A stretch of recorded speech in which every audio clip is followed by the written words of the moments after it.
जनप्रतिनिधिगण, chief of defence staff, navy और army के chiefs, secretary ESW, centre और states के सारे सीनियर ऑफिशियल्स, सबसे पहले इस बैठक में मेरी तरफ से भी आप सभी का स्वागत है, अभिनंदन है। और जैसा कि अभी भी आपको बताया गया है कि हम सभी यंग सर्विसमैन के इंटरेस्ट से जुड़े मुद्दों पर बातचीत करने के लिए यहां पर उपस्थित हुए हैं। वैसे तो हम सभी किसी न किसी फोरम पर मिलते रहते हैं, हमारी बातचीत भी होती रहती है और हमारे यंग सर्विसमैन के वेलफेयर से जुड़े भी काम होते हैं, वे भी सुचारू रूप से चलते ही रहते हैं। पर फॉर्मली इस मीटिंग को ऑर्गेनाइज करना हमारे यंग सर्विसमैन और उनके परिजनों के वेलफेयर और वेलबींग के प्रति हम सबके विशेष कंसर्न को यह दिखाता है। इस तरह के हमारे सम्मिलित प्रयासों से उन वीरों के अंदर अपने और अपने परिजनों के भविष्य के प्रति सुरक्षा की भावना भी पैदा होती है, जो वीर इस देश की सुरक्षा करते हैं। साथियों, किसी भी राष्ट्र के लिए सेनाओं का क्या महत्व होता है, इस पर अधिक बात करने की आवश्यकता मैं नहीं समझता हूं। खासकर हमारे देश भारत के संदर्भ में कहूं तो हमारी सेनाएं केवल बॉर्डर सिक्योरिटी की दृष्टि से ही नहीं, बल्कि उससे अलग भी जब कभी कोई जरूरत होती है तो वे हमेशा पूरी तत्परता के साथ खड़ी मिलती हैं। कहीं बाढ़ आ जाए, तूफान आ जाए, या कोई लैंडस्लाइड हो, या इस तरह की कोई भी नेचुरल कैलेमिटीज हो, उस सूरत में भी हमारी सेनाएं अपनी बहुत ही महत्वपूर्ण भूमिका का निर्वाह करती हैं।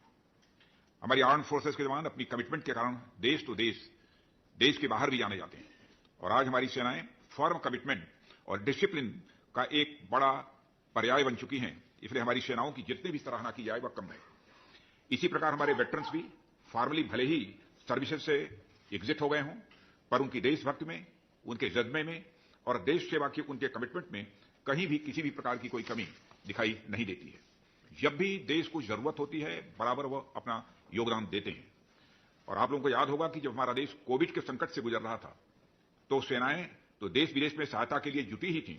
राज्य सैनिक बोर्ड से हमारे वेटरन्स भी बड़ी संख्या में दवाइयों, वेंटिलेटर्स, ऑक्सीजन और अन्य प्रकार की राहत सामग्री के साथ देश के कोने कोने में अपनी बहुत ही महत्वपूर्ण भूमिका का वे निर्वाह कर रहे थे। यह कोई छोटी बात नहीं थी और मुझे बहुत अच्छा लगा था जब मुझे इसके बारे में जानकारी दी गई थी। और इसी तरह के कई ऐसे उदाहरण दिए जा सकते हैं जहां हमारे वेटरन्स राष्ट्र की सेवा में सदैव व तत्पर दिखाई देते हैं। इन सभी को मैं हमेशा ही नेशनल एसेट के रूप में मानता हूं और देश को अपने एसेट्स पर गर्व है। इन सभी वीरों और उनके परिवार की देखभाल और रीसेटलमेंट को इंश्योर करना यह हमारी एक नेशनल रिस्पांसिबिलिटी है, जिससे ये सभी एक गरिमामय जीवन व्यतीत कर सकें और हमारी सरकार इसके लिए पूरी तरह से कमिटेड है। साथियों, हमारे देश में अनेक प्रकार के प्रोफेशनल्स होते हैं, सभी अपने अपने अनुरूप अपनी क्षमता के अनुसार राष्ट्र की सेवा करते हैं।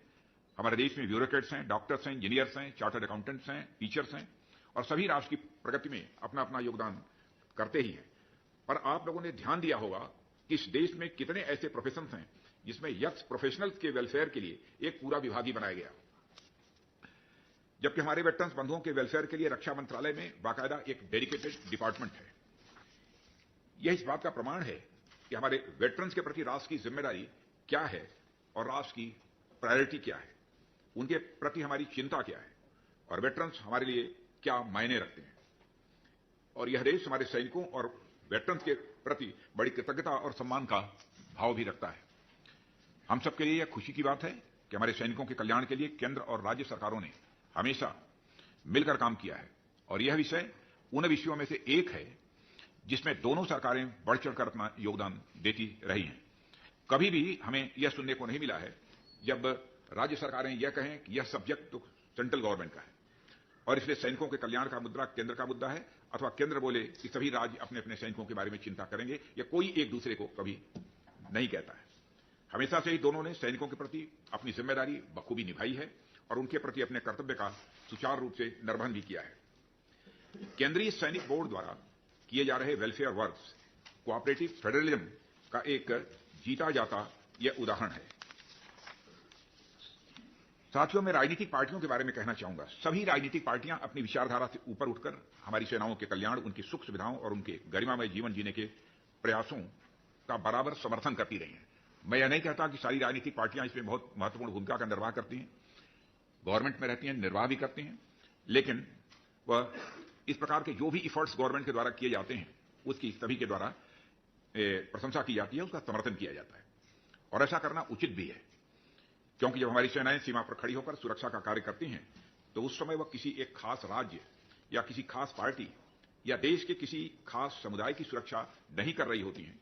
और ऐसे में जब हमारे सैनिक सर्विसेज से एग्जिट होकर सोसाइटी में वो वापस आते हैं तो उनका गरिमामय जीवन इंश्योर करना निश्चित रूप से हम सबकी एक ज्वाइंट रिस्पांसिबिलिटी बनती है। साथियों, आप सभी अवगत होंगे कि हमारी सेनाओं को युवा बनाए रखने की आवश्यकता के मद्देनजर हमारे सैनिकों की बड़ी संख्या को 35 to 40 ईयर्स की उम्र में ससम्मान सेवा मुक्त कर दिया जाता है। इसका अर्थ यह है कि लगभग 60,000 सैनिक हर साल मौजूदा 34 लाख एक्स सर्विसमैन की संख्या में जुड़ते रहते हैं। प्रतिवर्ष 60,000 एक्स सर्विसमैन के रूप में वो जुड़ते हैं। इसलिए इन पूर्व सैनिकों और उनके परिजनों की देखभाल करना यह हम सबका एक बड़ा दायित्व है। एक्स सर्विसमैन अपने काम में दक्ष होने के साथ साथ ईमानदार और अनुशासन में रहते हुए देश और समाज के लिए वो बराबर कार्य करते हैं।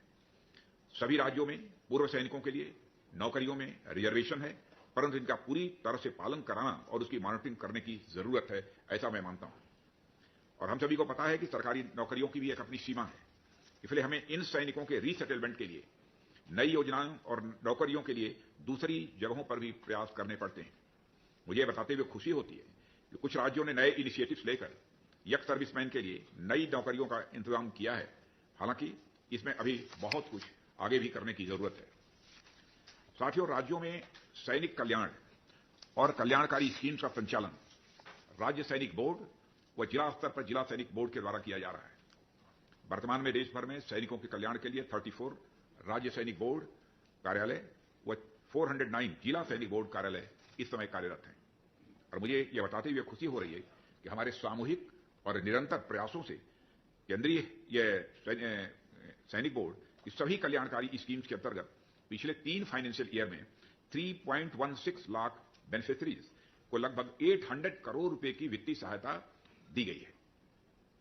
और गत वित्तीय सहायता वर्ष में 1 लाख लाभार्थियों को लगभग 242 करोड़ रुपए यह वितरित भी किए गए हैं।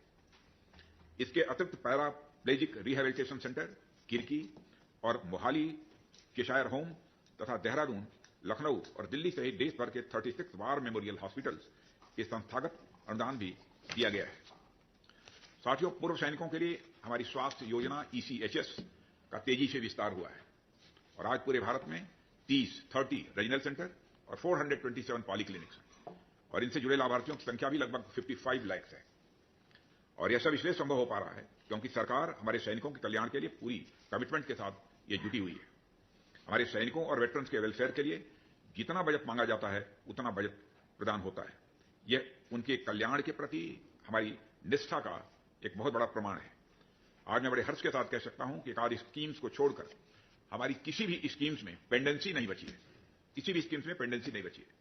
और हमारी पूरी कोशिश है कि स्पेशल आउटरीच अवेयरनेस प्रोग्राम के तहत एक्स सर्विसमैन फ्रेटर्निटी को हमारी स्कीम से जोड़ा जाए और सभी स्कीम्स में अप्लाई करने से लेकर डिस्ट्रीब्यूशन तक की कार्यवाही पूरी तरह से ऑटोमेटेड हो। कारपोरेट, खेल, सिनेमा से जुड़े लोग और आमजन हमारे प्रयास से जुड़े, इसके लिए भी अनेक स्पेशल प्रोग्राम्स किए जा रहे हैं। कहने का अर्थ, हम वे सभी प्रयास कर रहे हैं जो हमारे एक्स सर्विसमैन और वेटरन के वेलफेयर के लिए महत्व रखते हैं। और मैं आज के एजेंडा पॉइंट्स देख रहा था, इनमें लगभग सभी पॉइंट्स हमारे सैनिकों और वेटरन्स की दृष्टि से ही बहुत महत्वपूर्ण हैं और मैं समझता हूं कि